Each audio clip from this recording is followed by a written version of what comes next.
Hello hi everyone, कैसे हो यार आप सभी लोग। एंड आई होप अच्छे हो। आई नो 2-3 दिन से वीडियोस नहीं आई हैं और उसके कुछ रीजंस थे, कुछ इमरजेंसी आ गई थी जिसकी वजह से मैं रिकॉर्ड नहीं कर पाई। लेकिन अब चिंता मत करो, एक के बाद एक मैं सारी वीडियोस डाल दूँगी और अब लगाता रहेंगे वीडियोस, ठीक है। तो इसी के साथ आज का चालू करते हैं हमारा एनालिसिस। तो पहली न्यूज़ आती है हमारी ऑपरेशन नन्हे फरिश्ते। ये एक तरह की स्कीम है जो रेलवे प्रोटेक्शन फोर्स इम्प्लीमेंट करती है। इसमें एक्चुअली ये एक बहुत ही इम्पॉर्टेंट भूमिका निभाती है। It plays an important role in reuniting the children lost और separated due to several reasons from their family. कुछ बच्चे होते हैं, अगर बाय चांस किसी कारण से अगर वो अपनी फैमिली से बिछड़ जाते हैं तो उनको मिलाने का काम करते हैं इस स्कीम के तहत, ठीक है। तो इतनी ही बात थी इसमें। और अब आगे बढ़े तो अगर रेलवे प्रोटेक्शन फोर्स के बारे में थोड़ा बहुत पढ़ना है तो ये एक स्टैट्यूटरी फोर्स है। इसको एक डायरेक्टर जनरल लीड करते हैं और आती किसके अंडर है, ऑफ कोर्स रेलवे से रिलेटेड है, तो ministry of railways. And it is tasked with protecting and securing railway property. Railway की प्रॉपर्टी को प्रोटेक्ट करने का, सिक्योर करने का काम करती है, ठीक है। तो ये थी हमारी वाली न्यूज़। अब आगे बढ़ते हैं, अगली आती है एयर पोल्यूशन से रिलेटेड। जैसा कि हम सब जानते हैं कि जो दिल्ली है वो काफ़ी डी फेमस है फॉर पोल्यूशन, लेकिन अभी कुछ टाइम में थोड़ी बहुत प्रोग्रेस दिखाई। और ये प्रोग्रेस आई कैसे, क्योंकि उन्होंने कुछ एक्शंस लिए थे, जैसे कि बैन लगा दिया उन्होंने ओपन बर्निंग्स पे, या जो उनकी रोड पे जो सफाई वगैरह होती थी, रोड पे जो स्वीपिंग होती थी वो थोड़ी मैकेनाइज करती विंटर के टाइम पे। और ग्रेडेड रिस्पॉन्स एक्शन प्लान उन्होंने इम्प्लीमेंट किया। इन सब कारणों की वजह से थोड़ी बहुत प्रॉब्लम, मतलब थोड़ी बहुत प्रोग्रेस आई है इसमें। अब दिल्ली में प्रॉब्लम क्या है ना, वहाँ पे इतना एयर पोल्यूशन क्यों होता है, क्योंकि वो लैंड लॉक्ड प्लेस है। इसको कंट्री हटा के इसको ज्योग्राफी कर लेना, ठीक है। It is a land locked geography, जिसकी वजह से वहाँ पे पोल्यूशन ज़्यादा होता है।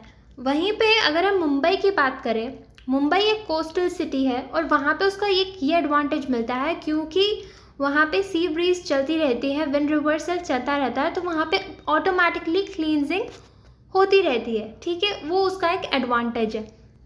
ये जो स्ट्रॉन्गर सरफेस विंड्स होती हैं, इनकी वजह से जो पर्टिकुलेट मैटर होता है या पोल्यूशन, कोई सा भी मैटर होता है जो पोल्यूटेंट से रिलेटेड एयर में, वो डिस्पर्स हो जाता है। और जो विंड रिवर्सल साइकिल है स्ट्रॉन्ग सी ब्रीजेस से रिलेटेड, वो भी स्वीप अवे कर देती है, उसको हटा देती है पोल्यूटेंट्स को लैंड से, इन पोल्यूटेंट्स को हटा देती है बेसिकली एयर से, ठीक है। और अभी पिछले कुछ सालों में क्या देखा गया, लेकिन जो विंड पैटर्न है ना वो थोड़ा चेंज हुआ है, ठीक है। अब जो विंड रिवर्सल पहले 2 दिन में हो जाता था, अब 15 दिन में होने लगा है, जिसके कारण वो नेचुरल क्लींजिंग उतना इफ़ेक्टिवली नहीं हो पा रही है। और इसलिए हमें मुंबई में आजकल काफ़ी ज़्यादा पोल्यूशन देखने को मिल रहा है, जी हाँ। क्योंकि विंड रिवर्सल अब उतना इफ़ेक्टिव नहीं है, जिसकी वजह से जो पर्टिकुलर मैटर है वो एयर में रहता है ज़्यादा लंबे टाइम तक, और इसी के कारण एयर क्वालिटी इंडेक्स वहाँ की बिगड़ रही है। और जो वहाँ पे काफ़ी इंफ्रास्ट्रक्चर या डेवलपमेंट से रिलेटेड प्रोजेक्ट्स होते हैं, इससे भी काफ़ी पोल्यूशन वहाँ पे बढ़ रहा है। और इसी के साथ सॉलिड वेस्ट की बर्निंग या फिर गार्बेज की बर्निंग, और जो रेस्टोरेंट ढाबास वगैरह होते हैं वहाँ पे अनक्लीन फ्यूल का यूज़ होना, और इसी के साथ इंडस्ट्रीज़ वहाँ पे होना, ये सब काफ़ी सारे रीजंस है जिसकी वजह से मुंबई में पोल्यूशन अब बढ़ने लगा है, ठीक है। तो ये न्यूज़ आई थी एयर पोल्यूशन से रिलेटेड। इसमें थोड़ा बहुत आप पढ़ लेना, एक तो एयर क्वालिटी इंडेक्स में थोड़ा इसमें डिटेल में चले जाना क्या होता है क्या नहीं होता, और इसी के साथ ग्रेडेड रिस्पॉन्स एक्शन प्लान जो होता है उसे भी थोड़ा देख लेना, ठीक है। तो इसी के साथ अब हम आगे बढ़ते हैं। नेक्स्ट न्यूज़ आती है हमारे रीजनल रैपिड ट्रांजिट सिस्टम से रिलेटेड। एक्चुअली क्या हुआ, जो प्राइम मिनिस्टर है वो इनाग्रेट करेंगे पहला फेज़ RRTS का। ये बेसिकली पहला मास रैपिड सिस्टम होगा जो कि रीजनल कनेक्टिविटी के लिए लाया जाएगा। इससे रीजनल कनेक्टिविटी को इम्प्रूव करने की कोशिश की जा रही है। और ये semi high speed rail connectivity है। इसकी स्पीड को देखो तो मेट्रो ट्रेन से फास्टर होती है, ठीक है, उससे फास्ट है। और इसमें 8 कॉरिडोर्स डेवलप किए जाएंगे। अब कंस्ट्रक्ट कौन कर रहा है, तो कंस्ट्रक्ट कर रहे हैं national capital region transport corporation. और ये जो NCRTC है ये एक बेसिकली जॉइंट वेंचर है किसका, सेंट्रल गवर्नमेंट का और दिल्ली, हरियाणा, यूपी, राजस्थान की गवर्नमेंट का, ठीक है। तो ये न्यूज़ है, इससे बेसिकली कनेक्टिविटी वगैरह बढ़ेगी और स्पीड भी इसकी मेट्रो ट्रेन से फास्टर है, तो it will be better for our country. अब बढ़ते हैं आगे। अब आता है इम्पोर्ट मैनेजमेंट सिस्टम। अब ये किससे रिलेटेड है, आप लोग न्यूज़ फॉलो कर रहे होंगे तो आपने सुना होगा कि कुछ टाइम पहले गवर्नमेंट ने डिसीजन लिया था कि जो लैपटॉप वगैरह के इम्पोर्ट्स हैं उन पे बैन लगाई जाएगी, ठीक है। तो उस वाले डिसीजन को तो वापस ले लिया है, लेकिन अब ये नया सिस्टम लाएंगे इम्पोर्ट मैनेजमेंट सिस्टम, जिससे कि जितने भी IT से रिलेटेड, इंफॉर्मेशन टेक्नोलॉजी से रिलेटेड हार्डवेयर होते हैं, लैपटॉप्स हो गए, कंप्यूटर्स हो गए, उनके इम्पोर्ट को थोड़ा कंट्रोल किया जाएगा, ठीक है। और ये हुआ क्यों हमने लैपटॉप पे बैन लगाए थे वो वाला डिसीजन लेना पड़ा, क्योंकि कुछ कंसर्न्स रेज कर दिए थे कुछ कंट्रीज़ ने वर्ल्ड ट्रेड ऑर्गेनाइजेशन से कि फ्री ट्रेड वगैरह कि ये फ्री ट्रेड को रिस्ट्रिक्ट करता है, ठीक है। तो ये इम्पोर्ट मैनेजमेंट सिस्टम है, इसका एम यही होगा कि हम ये डिसाइड कर पाएंगे कि कहाँ से कौन सी कंट्रीज से IT हार्डवेयर जो है हमारे आ रहे हैं, यानी कि सिर्फ जो ट्रस्टेड जोग्राफीज़ हैं वहीं से ये इंपोर्ट किए जा सकेंगे। हालांकि ये अभी ड्राफ्ट स्टेज में है, ठीक है।